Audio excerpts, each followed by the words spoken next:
Hey guys, welcome back. It's me, Sal Mahajan, and in today's video, we're going to be taking a look into AMI for Instant Store in EBS.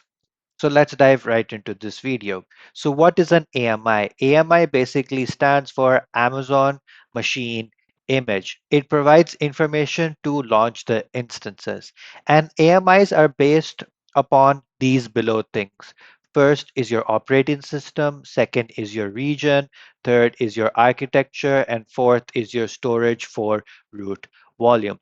So when we were deploying EC2 instances, you would have seen that we used to select the Amazon Linux 2 AMI, which basically tells Amazon that we are looking for an operating system that is the Linux operating system.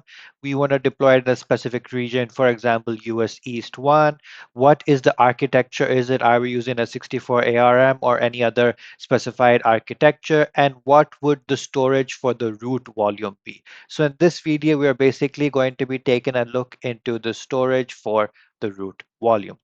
So now we're going to take a look into the instant store volume. It is basically an ephemeral storage, and an instant storage volumes cannot be stopped. What this basically means is if you create an AMI using an instant store volume, these specified instances cannot be stopped.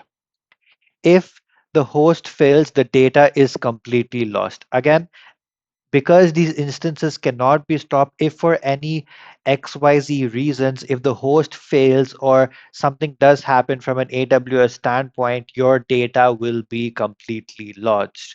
But one good thing is that you can reboot your instance without losing data. So if you stop your instance, you will lose all of your data, but if you reboot your instance, you will still have your data. And finally, if you delete the instance, you will lose complete data that is stored in the specified instance volume. So do make sure what your use case is, and according to your use case, do select instance store volume. If your use case says that you need a specified volume wherein you want to make sure that the data is retained, it is persistent, then do not go with an instance store volume. Finally, moving on, we're going to take a look into the EBS volume. Again, the good functionalities about EBS is that EBS can be stopped and you will not lose any data. So if you want to stop your EC2 instance, you can, you will not lose any data. You want to reboot your EC2 instance, go ahead, do that. You will not lose any data.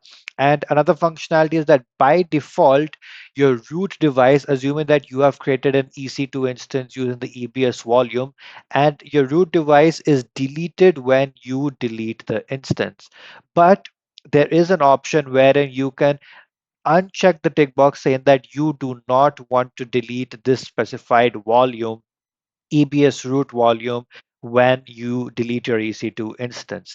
And another cool functionality about EBS volumes are that if you use them for AMIs, that you can attach this to any other EC2 instance. For example, if you are persisting this volume, but you deleted your EC2 instance, now you are creating a new EC2 instance. You can use this persisted EBS volume to create that specified EC2 instance. So this is basically about it about AMIs and the two different type of AMIs that are the EBS volumes and the instance store.